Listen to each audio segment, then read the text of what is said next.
阳光明媚的上午，山东济南府一处豪华的宅院里，迎来了一对年轻男女。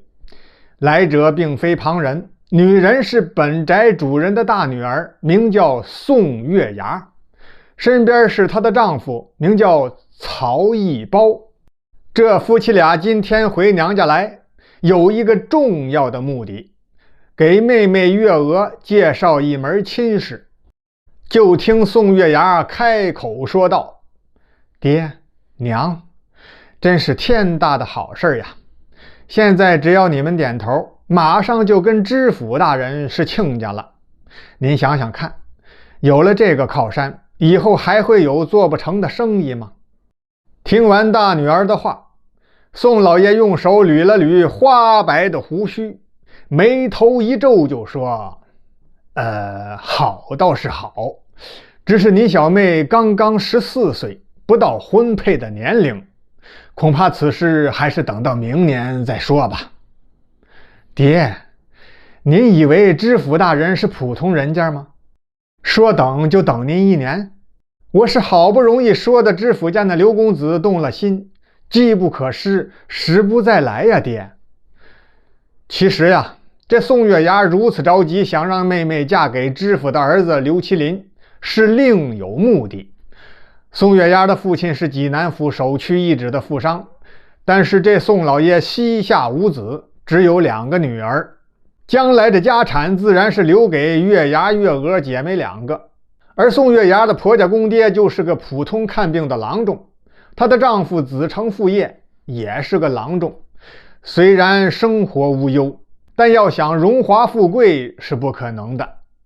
于是宋月牙就想着将来能够独吞父母的遗产就好了。要想达到目的，首先得除掉妹妹月娥，可毕竟是异奶同胞，哪能要了妹妹的命啊？再说杀人偿命，他也没那么大的胆子。思来想去，始终也想不出个好办法。忽然有一天，丈夫曹一包跟随父亲一同到知府家给知府大人瞧病。知府的公子刘麒麟在跟曹一包闲聊的时候，出于好玩，就伸手让曹一包给号脉，看自己的身体怎样。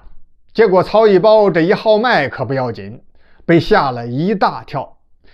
因为刘麒麟虽然现在是欢蹦乱跳的一个人，但是脉象显示此人不久便会得一种无药可救的重病，活不过1年就会死掉。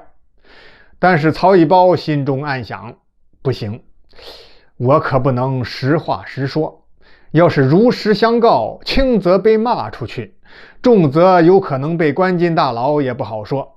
于是他眼珠一转就说：“公子，您今年18岁，正当盛年，体魄康健，精力旺盛，思维敏捷，文武双全，将来必定是国家的肱骨栋梁之才呀。”刘麒麟听了这番话是哈哈大笑：“马管家，你到账房取10两银子来，让这位曹郎中带着。”曹一包怀揣银子回到家，跟老婆宋月牙把这事一说，宋月牙心里可就生出一计：“相公，几天后你再跟着父亲去知府家的时候，你要这么说，然后把我妹妹的这张画像给那刘公子看，保准他能乐意。”宋月牙交给丈夫的话呀，都是夸赞妹妹月娥如何有才，如何温柔，又如何美丽动人的话。他要让刘麒麟动心，喜欢上月娥，然后好从中撮合，让妹妹嫁到知府家，成为少夫人。1年之后，刘麒麟一死，妹妹就成了寡妇，一辈子也不会有孩子了。而我有儿子，等爹娘100年之后，家产肯定得留给他们的外孙子呀。不行，我还得让儿子改姓宋，那样才可以万无一失，让爹娘心甘情愿地把所有家产留给我呀。听了曹一包的一番赞美，然后又看到了宋月娥的自画像，刘麒麟是一见钟情，就喜欢上宋月娥了。又赏给了曹一包20两银子，让他回家后务必多多美言，促成这门亲事。曹一包揣起银子便说：“好说好说，我家娘子口才甚好，应该不成问题，只是不知道令尊知府大人会不会同意这门亲事。”这你放心好了，家父早有教诲，他老人家选儿媳不需要门当户对，看重的是人品和才学，而且是让我自己做主，他们不会干涉的。就这样，第二天曹一包和宋月牙这夫妻俩就急匆匆赶回了娘家，给妹妹说亲。可现在父亲犹豫不决，宋月牙这才又说：“要不这样吧，爹，把小妹叫过来，咱听听她的意见。”宋月娥正在闺房绣花呢，半路被丫鬟春梅硬给拽到了前堂。听说是姐姐月牙要给自己说亲，脸腾的一下就红了。姐姐，妹妹我年纪尚小，况且我也不想嫁人，只想陪在爹娘身边。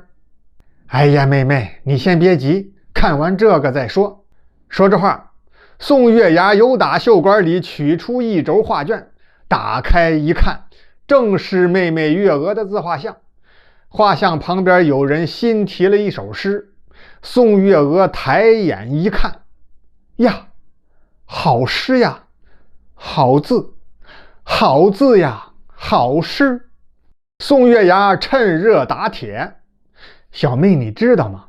这就是我要给你提亲的公子所写，人家是专门为你做的这首诗呀。”曹一包赶紧打边鼓：“是啊是啊，那刘公子英俊潇洒，文武双全，跟妹妹你是郎才女貌，天生的一对呀。”就这样，在宋月牙、曹一包夫妻俩的极力撮合之下，促成了这桩婚事。简短截说，定亲之后3个月，知府家张灯结彩，敲锣打鼓，就把宋月娥娶过了门。可成婚没几天，那公子刘麒麟竟然如曹一包所料，一病不起，求遍了方圆几百里的医生，没有一个能治好的。见刘麒麟日渐消瘦，眼窝深陷，眼瞅着就快不行了，月娥是心急如焚。为了给丈夫治病，她决定抱着一线希望到泰山去许个愿。于是宋月娥辞别了公婆和夫君，带着干粮上路了。几天后，宋月娥便来到了泰山脚下。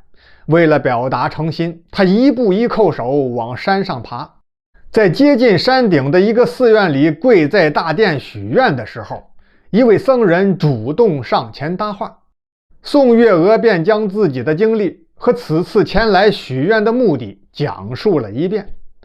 僧人听后便说：“女施主，你诚心可嘉，贫僧我想帮帮你，请详细说说你丈夫的病情如何。”宋月娥讲完之后，这位僧人便回禅房取来一个药葫芦，递给了他。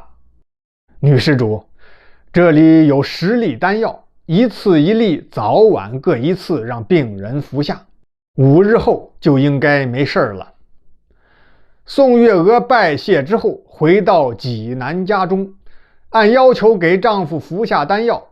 说来真神，5天后刘麒麟便恢复了健康，气色红润，就跟没生过病一样。又过了没多久，宋月娥怀孕了，小两口和知府老两口一家4口人都沉浸在喜悦之中。宋月牙听说妹夫病好了，妹妹怀孕了的消息，她是生气带窝火，便又想出了一个毒辣的主意，让丈夫曹一包将堕胎药制成药粉。她把这药粉加到了绿豆糕点心里边，然后借着回娘家给父亲祝寿的机会，说是新学的手艺，做了几盒点心，其中送给妹妹月娥的那盒绿豆糕，只要月娥吃下1块，那药量就足以让她小产。然而没想到月娥一连吃了好几块，连说好吃，可是肚子一点反应也没有。为什么呢？原来啊，这曹一包虽然有些憨傻，心眼儿也不太好，但是他家毕竟世代行医，这人本质还是善良的。他觉得妻子月牙之前为了家产阴谋将妹妹嫁给刘麒麟已经够坏的了，如今又让他用药害死小姨子肚子里的孩子。曹一包心想，这回我可不能再听你的了，于是就没有配什么流产药，而是用山药粉骗了宋月牙。等给岳父祝寿回来之后，曹一包一纸休书就把宋月牙给休了。被休之后，宋月牙觉得也没脸回娘家，就四处流浪，沦为了乞丐。后来听说曹一包要再娶，他就回去准备给洞房放火，可惜房子没点着，反倒把自己给烧了，死得很惨。宋月娥头胎生了一个儿子，二胎又生了一个女儿，相夫教子，很是贤惠。后来丈夫刘麒麟考取了功名，做官也做到了知府之职。